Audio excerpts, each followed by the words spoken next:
Hi everyone, so I've been monitoring my blood pressure. I take it twice in the morning and I take it twice in the evening. I take it normally, I wait. I'm trying to learn all the right way to do these things. I didn't know that you had to wait 30 minutes after eating or drinking before taking it. So that also affects the results you get because it's much higher when you take it after eating or drinking.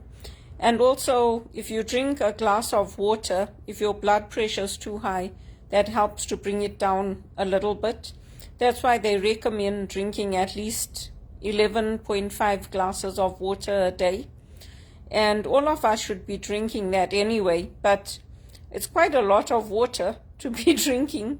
And in the winter time, because the air is dry, we have to try to drink that.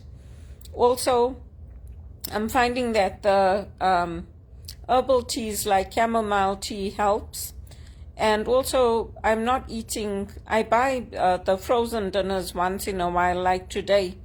I bought some frozen dinners because I didn't want to cook because I was upset about my aunt passing away in Zimbabwe. She was like a mom to me.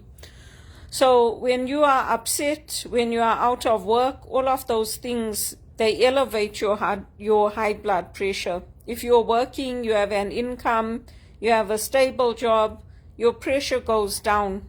And the thing is with a lot of things, like you don't realize that even things to do with your veins in your legs and other things in your body, they all connected to your heart.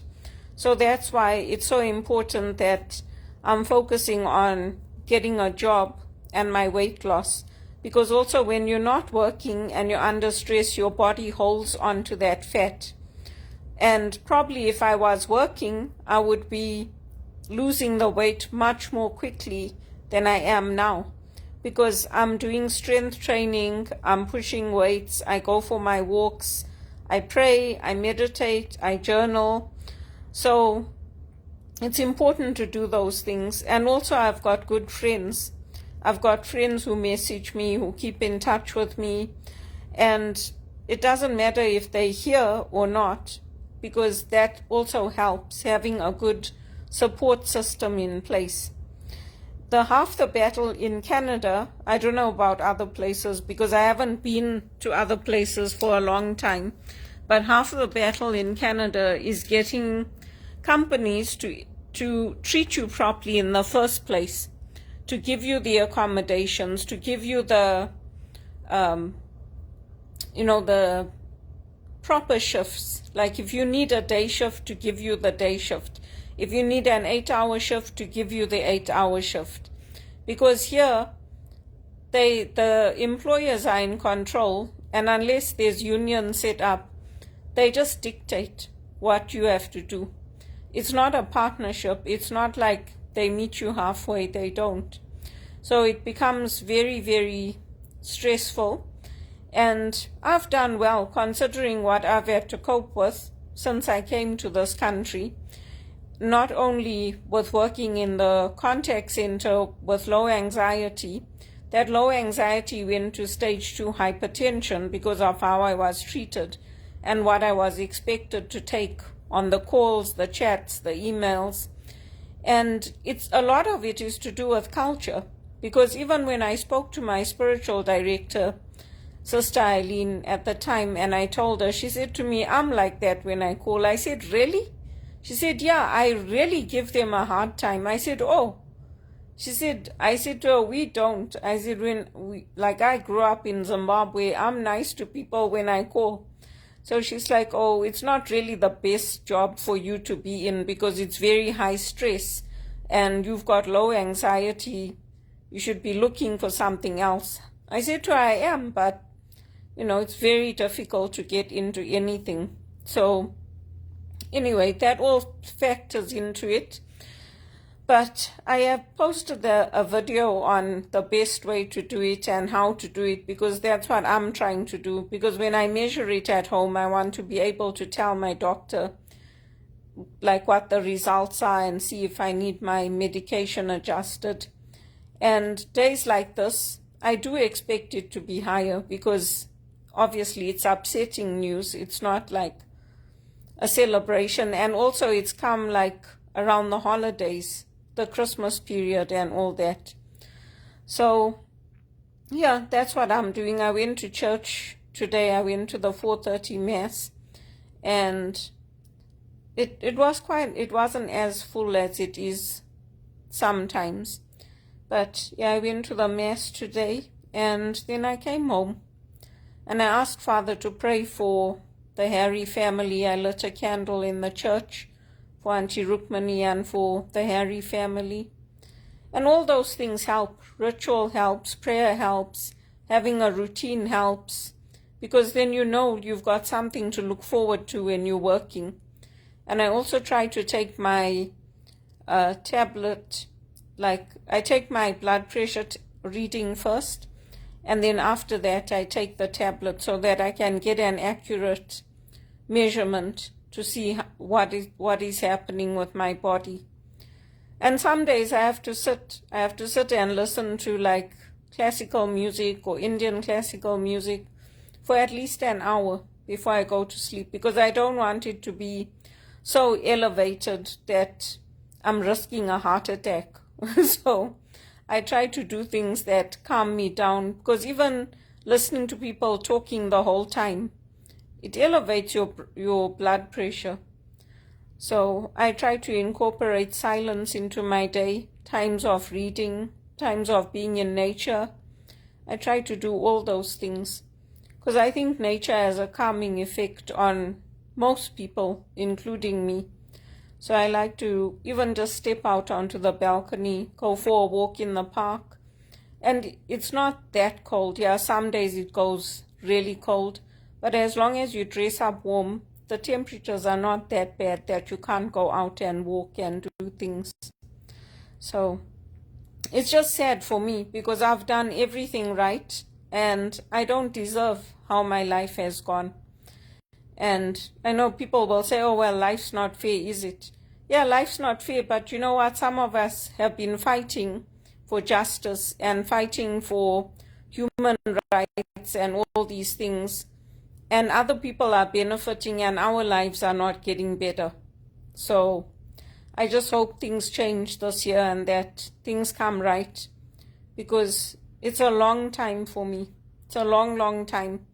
And I hate taking money from people. You feel indebted to them and you feel horrible. It's like, oh, again, I'm back in this position. And it's worse when you don't have your own place, like you don't have your own property, you don't have something of your own. It's a horrible, horrible feeling.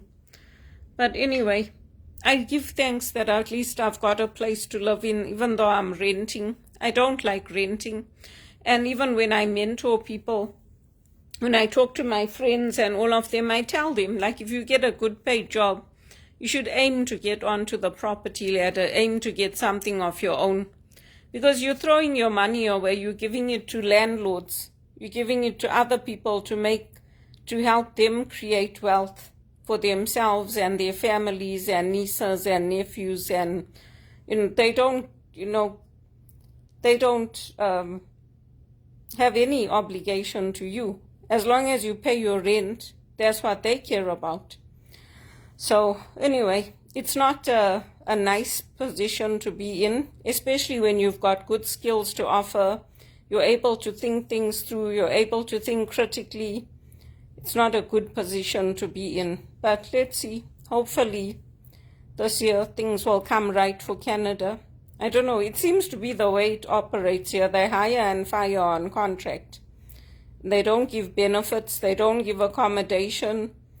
So, and I'm an HR professional, so I know the rules and regulations, but because they've got big lawyers, they always get away with it. So do you think they care if they get fined? Even TD, they got fined billions. You think they care? They don't care. Everything's still the same for them. That's why the US wanted to take away their license completely to operate in America. Because that's why now what they're doing, because they can't expand in America, they're looking at other markets. And they also, the companies here, like the insurance companies and other financial institutions, they're buying shares in them because that's the only way they can expand. Otherwise, they won't be able to expand and they won't be able to increase their profitability. Because if you notice the way Bharat Masrani did his expansion, he went into the poorest neighborhoods, and that's where he chose to expand. And then because of the fraud and all that, it failed. So anyway, we'll see how it goes. We'll see what the new year brings. I hope it brings something good for those of us who have had the rough end of the deal and the short end of the stick for so long.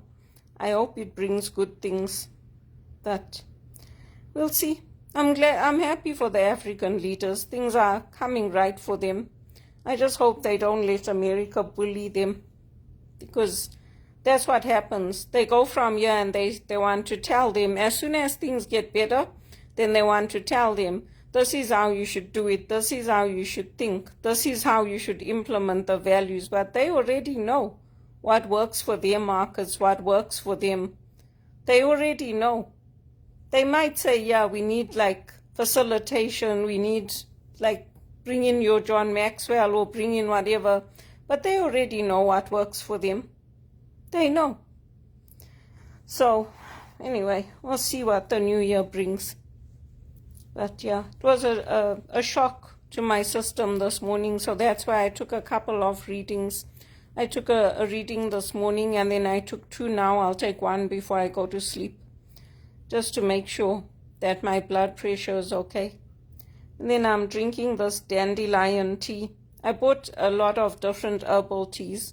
So I bought dandelion, I brought one that has like lavender, peppermint, and cinnamon. So I'm taking those. And that's what I'm going to try to use. They do help to lower your blood pressure as well. And even black tea helps. Without milk, it helps. And coffee. With or without milk, coffee helps. So that's what I'm doing. But yeah, there's all these things you have to learn. And if they had just accommodated me, if they had just accommodated the people that needed the accommodation, none of us would be sick. They would have avoided, not just for me, like it's not just about me, but for the society, they would have avoided even more people going on drugs, people going on hypertension tablets, people going on things where you have to, like you suffer with your ears as well.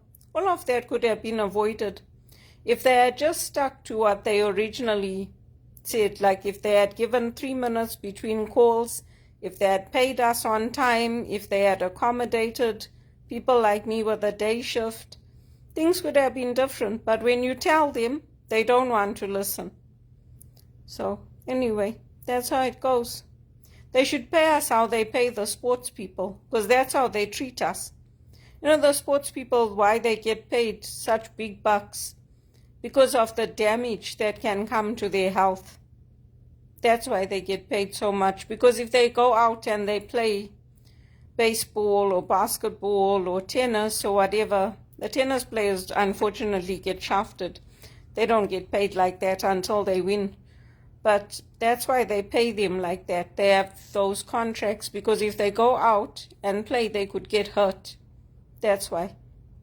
It's not like with tennis. If you watch tennis, you learn a lot because it's an individualistic sport. You've got a team, but when you go out there, you're going out there and you're playing on your own.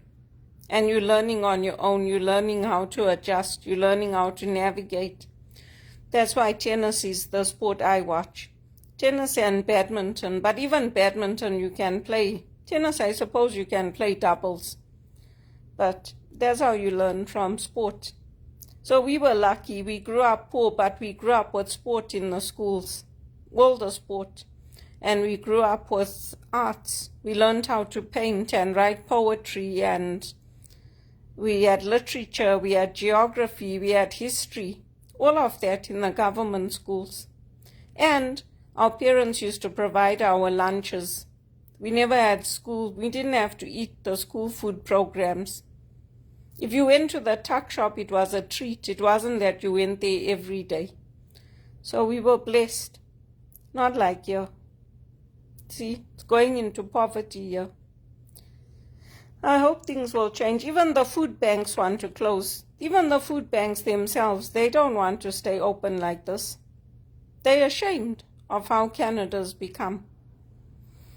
So anyway, that's my my update for today. I didn't do my reflection. But yeah, it was just an upsetting day for me. So I just thought I would share that for people on high blood pressure. And you should be taking your high blood pressure once you're over 50 anyway at home. Because if you don't want to take medication, and that's your choice, because you're risking a higher risk of a heart attack. That's what it is. So if you don't want to do it, that's fine. The doctors don't force anybody to do anything, only me. Only I was forced by the police to get a psychiatric assessment. And it was a stupid thing for them to do. Because when you train to be a spiritual director, you go through a whole program before they will even allow you to become a spiritual director, where they assess your psychiatric health in that program. The people are trained there at the college. There's nothing wrong with me. Anyway, there was even a piece in the Globe and Mail this past week about how racism plays a role in that. And Canada, it has an unusually higher rate compared to other countries for forced psychiatric treatment and forced commitments. So it's all going to come out. The country's crumbling because of what they're doing to people like me. It's the stupidity of what the police did and what they did, how everything was coordinated to put me into psychiatric care. It's stupid. It's stupid, and it's racism. That's what it is. All of this could have been avoided, including my hypertension.